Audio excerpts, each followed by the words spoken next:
강 회장님의 설교 요한계시록 강의 66번째 말씀을 듣겠습니다.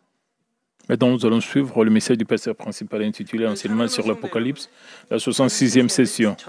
Chers frères et sœurs en Christ, membres des églises branches et des sanctuaires locaux, et tous les autres membres qui participent à ces cultes sur Internet et le téléspectateur de GCN.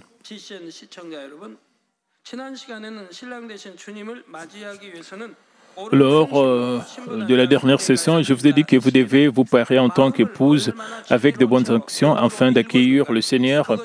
J'ai aussi dit que le fin lin que vous porteriez au ciel serait déterminé par combien vous remplissez votre cœur de vérité, le cultivez dans la sanctification et le mettez dans de bonnes actions. En d'autres termes, les vêtements que vous porterez au ciel pour toujours sont déterminés par la mesure dans laquelle vous cultivez votre cœur en esprit et le mettez en acte. Si vous avez vraiment de l'espoir pour le ciel et la rencontre avec le Seigneur, avec quelle sincérité et sérieusement prépareriez-vous votre robe de mariée? Même dans ce monde, aucune mariée ne saluerait son époux dans une robe de mariée crasseuse. De la même manière, je suis sûr que vous voudriez porter le plus beau vêtement possible pour accueillir le Seigneur. S'il vous plaît, ayez de l'espoir pour le jour où vous revêtirez le vêtement le plus brillant et le plus propre et rencontrerez le Seigneur, que vous puissiez continuer à vous parer avec ferveur, même aujourd'hui, au nom du Seigneur Jésus, je bénis. Apocalypse 19, 9 à 10 dit, et l'ange me dit, écrit, errez ceux qui sont appelés au festin de noces de l'agneau, et me dit, ces paroles sont le véritable parole de Dieu, et j'ai tombé à ses pieds pour l'adorer, mais il me dit, garde-toi de le faire. Je suis ton compagnon de service et celui de tes frères qui ont le témoignage de Jésus, adore Dieu.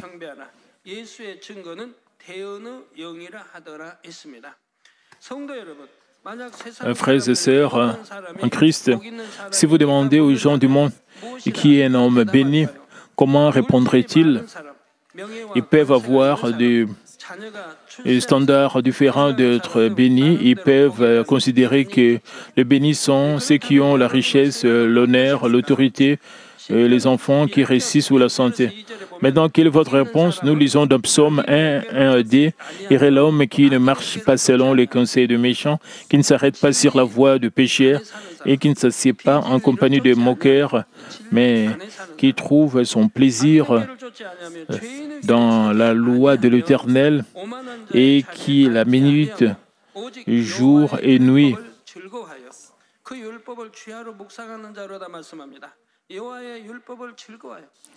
Mais qui trouve son plaisir dans la loi de l'Éternel. Trouvez-vous le plaisir dans la parole de Dieu? N'est-ce pas? N'est-ce pas? Méditez-vous aussi jour et nuit. Un tel homme est un homme vraiment béni. Nous pouvons tous le faire. Si quelqu'un aime vraiment Dieu et lui obéit, n'importe qui peut le faire.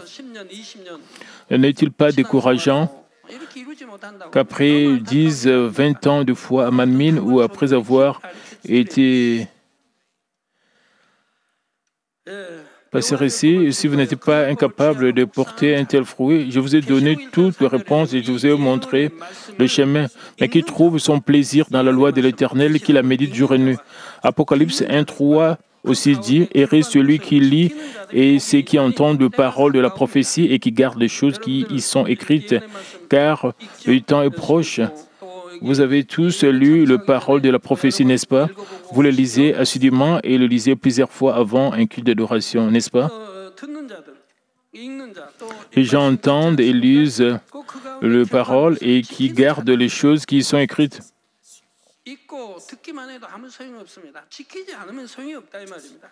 Et juste écouter et lire, et c'est inutile, à moins que pratiquer cela. Il est dit, heureux ceux qui gardent les choses qui sont écrites, car le temps est proche. Un homme béni est celui qui lit et écoute la parole de Dieu pour reconnaître et comprendre la volonté et qui garde et met la parole de Dieu en pratique. Et celui qui aura pleinement satisfait à la qualification d'une épouse, afin qu'il puisse courageusement dire « Amen, Seigneur, viens ». Quand le Seigneur revient pour nous amener au ciel, est un homme vraiment béni. Dans le passage biblique d'aujourd'hui, l'ange dit, écrit, errez ceux qui sont appelés au festin de noces de l'agneau. Être appelé au festin de noces de l'agneau fait référence au fait d'avoir été qualifié pour le salut et d'avoir participé au souper de noces. Les personnes invitées au banquet de mariage organisé par le Seigneur vivront pour toujours une vie bénie, sans larmes, sans chagrin, sans douleur, sans maladie, sans souci. Puisque les gens de foi connaissent et croient en cette bénédiction éternelle qu'ils recevront bientôt, ils peuvent toujours se réjouir et rendre grâce. Les gens sans foi, cependant, s'accrochent à ce qu'ils voient juste devant leurs yeux. Ayant entendu parler de cela, ils savent à quel point le ciel est un endroit merveilleux. Ils ont entendu et savent que ce qu'ils sèment et font sur cette terre deviendront des récompenses au ciel. Cependant, puisqu'ils n'ont pas la vraie foi, ils suivent les bénédictions charnelles visibles à leurs yeux parce qu'ils n'ont pas la vraie foi. Même s'ils ont des connaissances, ils ne les mettent pas en pratique et ne reçoivent donc pas de véritables bénédictions. Par conséquent, c'est une vraie bénédiction pour vous d'entendre la vérité, de la connaître et de la mettre en pratique par la foi. Dans la vérité, vous vivez une vie qui plaira à Dieu. Vous accumulerez des récompenses au ciel et vous allez vous parer comme une épouse. C'est une vraie bénédiction. Vous pouvez le faire parce que vous savez que la parole de Dieu est absolue et vraie. La parole de Dieu est accomplie et comme promis sans faute et elle est immuable et éternelle. Si Dieu n'était pas fidèle et changeait ce qu'il a dit une fois, ou si tout ce qu'il a dit était un mensonge, alors nous ne pourrions pas dire que ceux qui ont crié la parole de Dieu et pratiqué la parole sont bénis. Mais puisque la parole de Dieu est absolument vraie et qu'il est fidèle, nous pouvons faire confiance à sa parole et la mettre en pratique. À quel point, ou bien combien sommes-nous bénis puisque nous recevons des récompenses et de la gloire à la fin, comme mentionné dans sa véritable parole de promesse. Lorsque l'apôtre Jean a entendu ce message de l'ange, il était ravi et surexcité. C'est pourquoi il est tombé aux pieds de l'ange pour l'adorer, mais l'ange l'a arrêté. Et la raison que c'est parce que les anges sont aussi des créatures de Dieu, juste comme nous sommes ces créatures. Seul Dieu, le Créateur, est digne de toute adoration, louange et gloire. Dans ce verset, le témoignage de Jésus et l'esprit de la prophétie a une signification spirituelle profonde. Dans le passé d'aujourd'hui, une prophétie fait référence à la parole de Dieu prononcée par quelqu'un au nom de Dieu. Prononcer la parole de Dieu en son nom, c'est transmettre la volonté de Dieu d'être en unité avec le Saint-Esprit. Par conséquent, une prophétie en tant qu'œuvre du Saint-Esprit, comme celle-ci, est vraie et elle est reconnue et garantie par Dieu. De plus, cette prophétie, proclamée par le Saint-Esprit, n'est que le témoignage de Jésus-Christ qui est la vérité. Puisque Jésus-Christ est la vérité elle-même, un témoignage de la vérité est un témoignage de Jésus-Christ. De plus, puisque Jésus est Dieu venu dans ce monde en chair, un témoignage de Jésus-Christ est un témoignage de Dieu. Par conséquent, l'esprit de la prophétie fait référence au témoignage par l'œuvre du Saint-Esprit de Jésus-Christ, qui est la vérité même, et de Dieu qui est esprit. L'esprit de la prophétie n'est pas quelque chose que les gens enseignent ou prêchent en fonction de leur connaissance. C'est un témoignage donné uniquement par le Saint-Esprit. Afin de témoigner complètement au milieu des œuvres du Saint-Esprit, celui qui enseigne doit d'abord vivre par la parole de Dieu et la vérité. Par exemple, pour enseigner aux gens à prier, l'enseignant doit d'abord prier sans cesse et il doit communiquer avec Dieu et recevoir la direction et les œuvres du Saint-Esprit. Maintenant, les gens dont les cœurs sont complètement remplis de la vérité, afin qu'ils aient un seul cœur avec le Seigneur, ce qu'ils disent et font sont tous guidés par le Saint-Esprit et ce sont toutes les œuvres de la vérité, une fois qu'ils atteignent ce niveau, ce n'est pas qu'ils agissent dans la vérité parce qu'ils ont appris qu'ils doivent le faire maintenant. S'ils font quelque chose inconsciemment, ils le font naturellement sur la vérité. Les paroles prononcées par ces personnes sont de l'esprit de la prophétie. Les paroles pénètrent l'âme et l'esprit et chaque jointure est jusqu'à la moelle et ont le pouvoir de changer les gens. De notre côté, un homme qui apprend, comprend, enseigne la parole est appelé un simple représentant. C'est différent de l'esprit de la prophétie. Je vous exhorte à cultiver complètement votre cœur dans un cœur de vérité et à donner un témoignage de Jésus accompagné par l'esprit de la prophétie. Il y a une autre signification dans le témoignage de Jésus et l'esprit de la prophétie. 1 Jean 2:1 dit « Mes petits enfants, je vous écris ces choses afin que vous ne péchez point. Et si quelqu'un a péché, nous avons un avocat auprès du Père, Jésus-Christ le juste. » Jésus a porté la croix pour démolir le mur de péché qui se dresse sur notre chemin vers Dieu, afin de nous permettre à nous, pécheurs, de faire la paix avec Dieu. Jésus lui-même est devenu un sacrifice expiatoire. Il est devenu un avocat qui nous permet de nous connecter avec Dieu. Par conséquent, dire le témoignage de Jésus et l'esprit de la prophétie signifie que le Seigneur Jésus est notre Sauveur qui devient un avocat entre Dieu et l'humanité, entre Dieu et les humains. Le deuxième avènement du Seigneur est décrit à partir d'Apocalypse 19:11. Le verset 11 dit « Puis j'ai vu le ciel ouvert et voici paru un cheval blanc. Celui qui le montait s'appelle fidèle et véritable. Il juge et combat avec justice. » C'est à ce moment que les forces de l'Antéchrist s'effondrent et que le Seigneur revient sur la terre. Nous lisons un cheval blanc et celui qui le montait et celui qui était sur le cheval blanc et le Seigneur. Il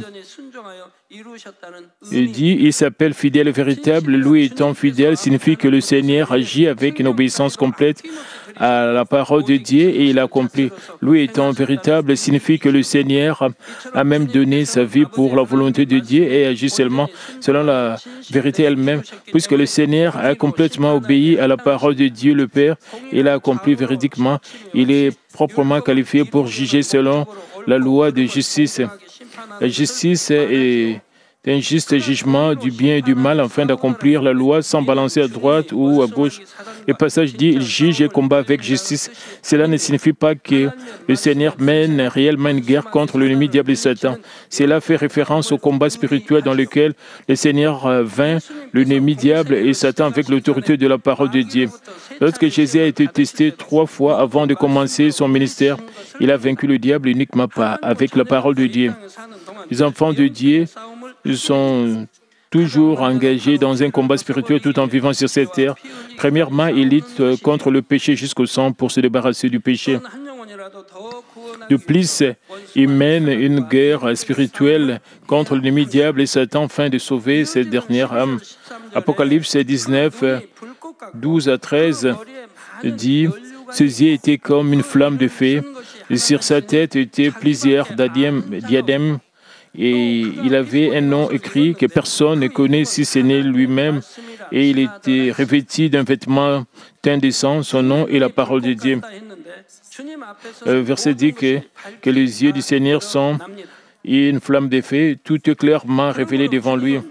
Par conséquent, il gît selon la loi de justice. Quand le passage dit « Sur sa tête étaient plusieurs diadèmes », cela montre à quel point le Seigneur a poursuivi la volonté de Dieu le Père et a rendu gloire à Dieu. Dieu le Père donne des couronnes en récompense à ceux qui lui ont rendu gloire en accomplissant grandement les œuvres de Dieu. Alors qu'il était dans ce monde, le Seigneur rendit gloire à Dieu plusieurs fois par de nombreuses œuvres. Par-dessus tout, notre Seigneur a donné la plus grande gloire à Dieu en prenant la croix, en étant crucifié, en ressuscitant en 3 jours et en devenant le Sauveur. Pour toutes ces choses que notre Seigneur a accomplies et et reçoit des couronnes de Dieu le Père. Si vous donnez ainsi une grande gloire à Dieu, vous aussi, vous pouvez recevoir une couronne de la part de Dieu. Le nombre de couronnes que vous recevrez, à mesure que les récompenses augmentent au ciel, et le passage dit, il avait un nom écrit que personne ne connaît si ce n'est lui-même. Frères et sœurs en Christ, au commencement, quand Dieu s'est divisé en Dieu et la Trinité, il a donné un nom à chacun de ses fils. Il y a un nom original donné à Dieu le Fils et à Dieu le Saint-Esprit. Parmi ces couronnes, il y en a une où son nom est inscrit. Et c'est les trois entités de la Trinité qui étaient ensemble au commencement connaissent son nom. Bien sûr, vous saurez quels sont les noms au ciel, mais pour l'instant, c'est les trois entités de la Trinité qui connaissent les noms. Nous lisons aussi, il était revêtu d'un vêtement teint de sang. Cela signifie que le Seigneur a été crucifié et mort en versant son sang. Cette fusion de ça a racheté l'humanité de ce péché et lui a donné la vie. Tous ces actes ont été accomplis selon la parole de Dieu. Toutes les prophéties de l'époque de l'Ancien Testament se sont réalisées à l'époque du Nouveau Testament. Et Jésus est la parole qui est venue sur cette terre dans la chair. Il a seulement enseigné selon la parole de la vérité et a obéi et accompli son devoir selon la parole. C'est pourquoi il est dit, son nom est la parole de Dieu. Le verset 14 à 16 disent, leurs armées qui sont dans le ciel et les suivaient sur des chevaux blancs revêtis d'un fin lin blanc et pur. De sa bouche sortait une épée aiguë pour frapper les nations. Il les pètera avec une verge de fer et il foulera la cuve du vin de l'ardente colère de Dieu Tout-Puissant. Il avait sur son vêtement et sur sa cuisse un nom écrit, Roi des rois et Seigneur des seigneurs. D'innombrables armées célestes et anges gardent le Seigneur lors des et escortent le Seigneur lors de son retour sur terre. Et tous ceux qui occupent des postes de direction au ciel, y compris les prophètes qui ont travaillé au nom du Père et les apôtres qui ont travaillé au nom du Seigneur, descendent avec le Seigneur. De sa bouche sortait une épée aiguë, fait référence à la parole vivante et agissante. Frapper les nations avec une épée signifie que la parole de Dieu elle-même est le jugement. Faire paître avec une verge de fer signifie qu'il travaille avec la grande puissance de Dieu. Fouler la cuve du vin de l'ardente colère du Dieu signifie que notre Seigneur juge par la justice précise selon la parole de Dieu et selon le genre de fruits portés par chaque individu. Le jugement des louanges et des récompenses ou des punitions est fait. Il est aussi dit, il avait sur son vêtement et sur sa cuisse un nom écrit, Roi des rois et Seigneur des seigneurs. Ici, le vêtement fait référence au cœur. Le cœur du Seigneur abrite tout le ciel. Sa cuisse se dresse également sur tous les cieux du ciel. Par conséquent, quand il le dit, il avait sur son vêtement et sur sa cuisse un nom écrit Roi des rois et Seigneur des seigneurs. Cela signifie que le Seigneur est le roi et le Seigneur dans tout le ciel. Le verset 17 et 18 disent, « Et je vis un ange qui s'est tenait dans le soleil et cria d'une voix forte, disant, tous les oiseaux qui volaient par le milieu du ciel, venez, rassemblez-vous pour le grand festin de Dieu, afin de manger la chair de rois, la chair des chefs militaires, la chair des puissants, la chair des chevaux et de ceux qui les montent, la chair de tous libres et esclaves, petits et grands. » Un ange qui s'est tenu dans le soleil et cria d'une voix forte signifie que l'ange proclame dans la justice. Ici, le soleil est la lumière ou la justice précise qui révèle tout clairement. Cela signifie que le jugement est conduit selon cette justice. Et la phrase « les oiseaux mangent la chair » ne signifie pas qu'ils mangent réellement la chair. S'il a fait référence au fait d'avoir été maudit spirituellement. La vie des oiseaux et sa semblance et mangeant la chair des cadavres et des personnes qui ont rencontré une mort tragique symbolise la malédiction. Comme nous le constatons dans l'histoire ancienne, les personnes qui sont mortes sous une malédiction ont été laissées pour être mangées par les oiseaux. Des rois, la chair des chefs militaires, la chair des puissants, la chair des chevaux et de ceux qui les montent, se réfère à ceux qui s'allient avec l'Antéchrist pour s'opposer au Seigneur. L'expression des oiseaux mangeant leur chair signifie qu'ils sont maudits selon le jugement de la justice. Il est aussi dit, les oiseaux mangent la chair de tous les hommes, hommes libres, esclaves, petits et grands. Cela signifie que ceux qui s'écartent de la parole de Dieu seront jugés selon la parole, peu importe le genre d'honneur, d'autorité, de richesse et de positions qu'ils peuvent avoir. Après les jugements, ils souffriront à jamais selon ce qu'ils auront fait. Apocalypse 19 à 21 dit « Et j'ai vu la bête et le roi de la terre et leurs armées rassemblées pour faire la guerre à celui qui était assis sur le cheval et à son armée. Et la bête fut prise et avec elle le faux prophète qui avait fait devant elle le prodige par lequel il avait séduit ceux qui avaient été pris par la marque de la bête et adoré et son image. Et ils firent tous les deux jetés vivants dans le temps ardent de feu et de soufre, et les autres furent tués par l'épée qui sortait de la bouche de celui qui était assis sur le cheval, et tous les oiseaux se rassasièrent de leur chair. La bête et le roi de la terre et leur armée se réfèrent aux forces de l'Antéchrist. Celui qui est assis sur le cheval est le Seigneur, et son armée se réfère aux prophètes, aux armées célestes, aux anges qui descendent sur cette terre, escortant le Seigneur.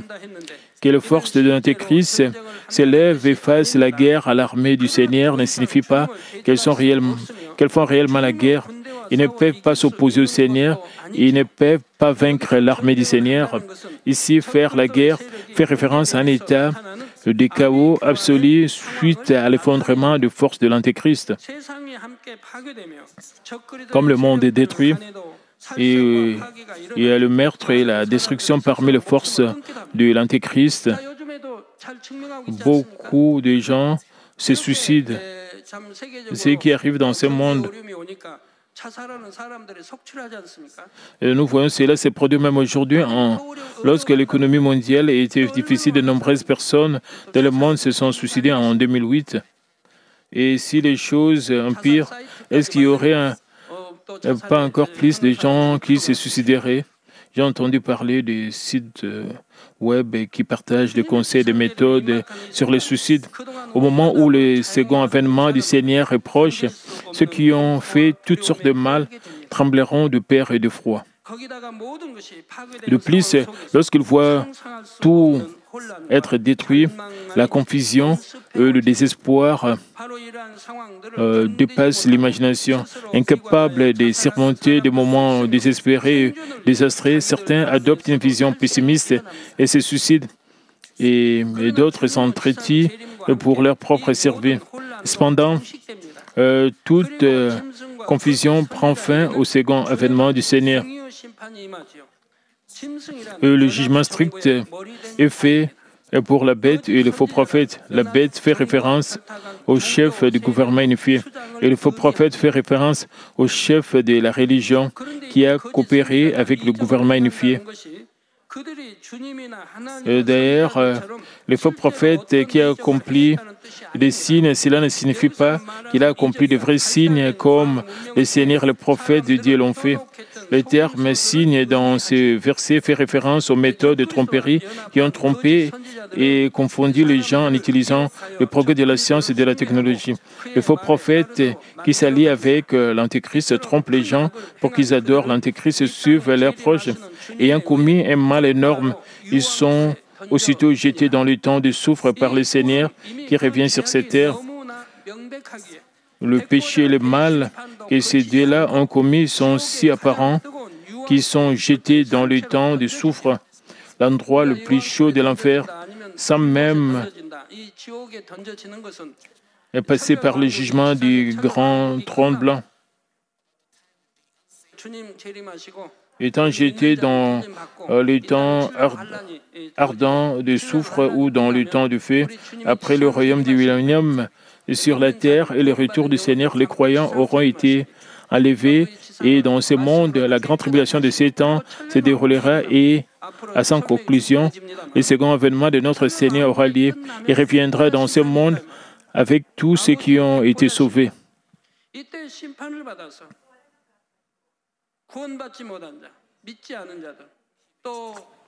Il purifiera ce monde avec sa parole et le royaume du millénium commencera. Après le royaume du millénium.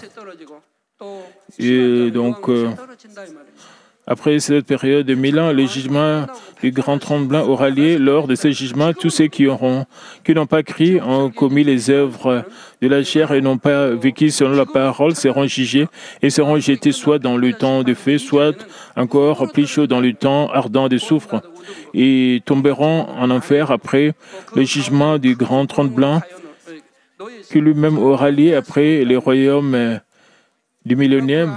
Comme vous le savez, de la série des sermons sur l'enfer, après le royaume du millénium, mais avant le jugement des grands trônes blancs, les âmes non sauvées tomberont dans la tombe inférieure, tandis que les âmes sauvées iront dans la tombe supérieure, et un grand gouffre entre les deux interdira tout aller et venir.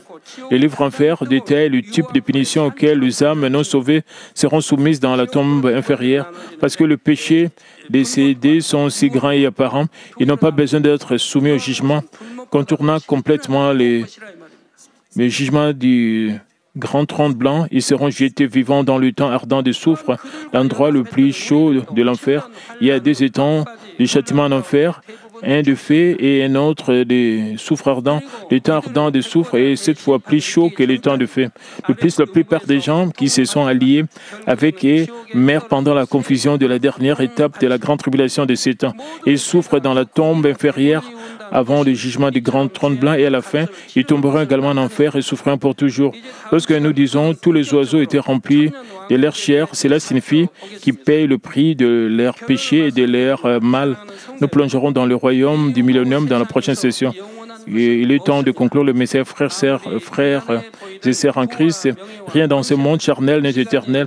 Aucune richesse, renommée, autorité, apparemment grande et invincible, ne peuvent résister à l'épreuve du temps. Bien sûr, en vivant sur cette terre, vous devez gérer et mener une vie avec diligence et beauté.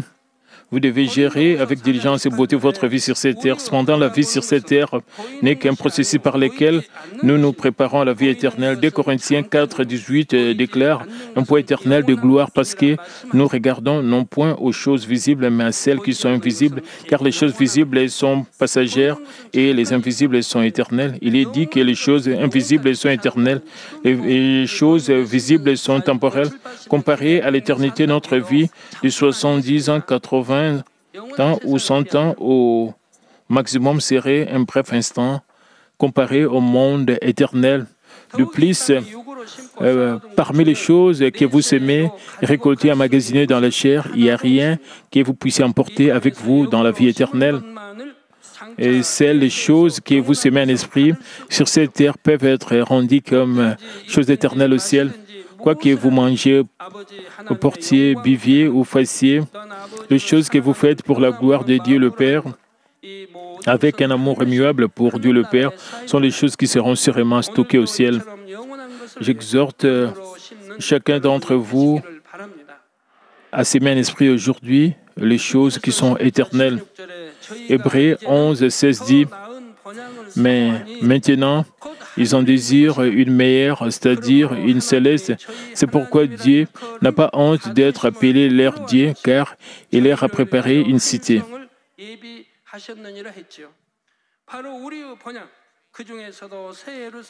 Je prie au nom de notre Seigneur qu'il puisse jouir de la vraie bénédiction au ciel, dans la Nouvelle Jérusalem, et y demeurer pour toujours. Au nom du Seigneur Jésus-Christ, j'ai prié. Prions tous concernant ces messages. Père éternel, merci encore pour ce message combien important. Permets que nous puissions bien comprendre ce message concernant l'Apocalypse, que nous puissions mener une vie pour te glorifier, que nous puissions toujours laver nos robes pour que nous soyons enlevés lors du retour de notre Seigneur Jésus-Christ. Nous ne voulons pas rester ici pendant la grande tribulation de ces temps parce qu'il y a de mauvais incidents. Ce n'est pas un bon moment. Père, permet que nous puissions vraiment aussi gagner plusieurs âmes pour amener plusieurs âmes au ciel. Père, permet que nous puissions toujours vivre dans ta parole, dans la lumière. Au nom du Seigneur Jésus-Christ, j'ai ainsi prié. Amen. C'est le moment de recevoir la prière pour malades. Si vous êtes malade, posez vos mains sur vos parties malades. Si vous n'êtes pas malade, posez votre main sur votre poitrine et recevez cette prière pour le désir de votre cœur. Alléluia, Dieu Tout-Puissant, Dieu d'amour. Et s'il te plaît, pose ta main sur tous les croyants qui reçoivent cette prière maintenant. Montre tes œuvres transcendant le temps et l'espace sur tous ceux qui reçoivent cette prière, sur GCN, sur Internet, via satellite, l'Église branche un sanctuaire locaux, et sur tous enfants de Dieu partout à travers le monde. Donne-leur la foi de croire du fond de leur cœur, chasse tout ce qui est pensée négative et doute, et chasse tout ce qui est test et épreuve. De pieds jusqu'à la tête, le partie interne, les jointures, le tissu, le cellule, toute partie malade, consume-les avec le feu du Saint-Esprit et avec la lumière originelle. Au nom de Jésus-Christ, j'ordonne à l'ennemi diable et Satan et toutes sortes de maladies, germes, virus et infirmités, quittez-les, que la lumière brille. Et s'il te plaît, consume toutes leurs maladies en phase terminale et les maladies incurables avec le feu du Saint-Esprit. Chasse tout ce qui est maladie endémique, y compris la malaria. Toutes les maladies contagieuses telles que le rhume, la grippe, la fièvre, quittez-les. Protège-les de toutes sortes de germes et de virus. Guéris-les de tout ce qui est cancer d'estomac, de poumons, d'un sein, d'intestin. Et sida, leucémie, apoplexie cérébrale, hypertension, hypotension, diabète, problèmes de thyroïde, de cœur, maladies des poumons, toutes sortes de maladies de femmes, toutes sortes d'inflammations, poussent les quitter.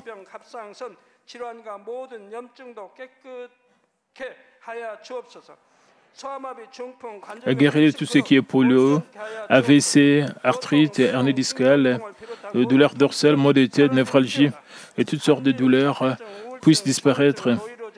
Épilepsie, autisme, dépression, névrose, autres maladies, et quittez-les, toutes sortes de paralysies soient guéries, que le paralytique s'élève et marche, que leurs yeux puissent bien voir, que les oreilles puissent bien entendre, qu'ils avec la voix, que le muet parle, que les sourds entendent. Et guéris tout ce qui est fait secondaire de toutes sortes d'accidents, et guéris leurs os fracturés, restaure tout ce qui est brûlé, permet que la sensation de chaleur puisse disparaître. Père Dieu, permet qu'il n'y ait pas de cicatrices qui restent et soyez purifiés de toute dépendance à la drogue, à l'empoisonnement et aux mauvaises substances, que les tissus morts, les cellules mortes soient régénérées, ramène les morts à la vie. Donne à tes enfants la bénédiction de la conception. Recevez la bénédiction de la conception. Au nom de Jésus-Christ, j'ordonne à l'ennemi diable et Satan, les principautés de la puissance de l'air, les mauvaises forces dans le lieu céleste et leurs serviteurs, quittez-les. Quittez-les, esprit impur, esprit trompeur, esprit de séparation, de division, tout ce qui est chaîne de messages tombés, ténèbres, quittez-les, que la lumière brille. Père Dieu, donne à ses enfants la force de se crier dans la prière et la puissance de rejeter le péché et de devenir sanctifiés. Comme leur âme prospère, permet que tout marche très bien avec eux, que leur famille soit évangélisée. Protégez de toutes sortes d'accidents et des autres tout au long de cette semaine et bénis-les pour qu'ils puissent mener une vie prospère sans aucun problème, avec le feu ardent du Saint-Esprit, l'armée céleste et les anges, et avec tous les yeux enflammés.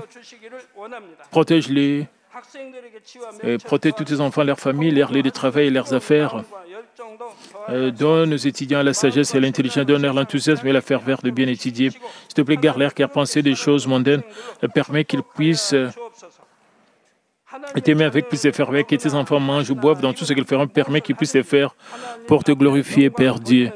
Qu'ils soient capables de témoigner au sujet du vivant en disant « J'ai rencontré, expérimenté Dieu, j'ai reçu ses réponses et bénédictions.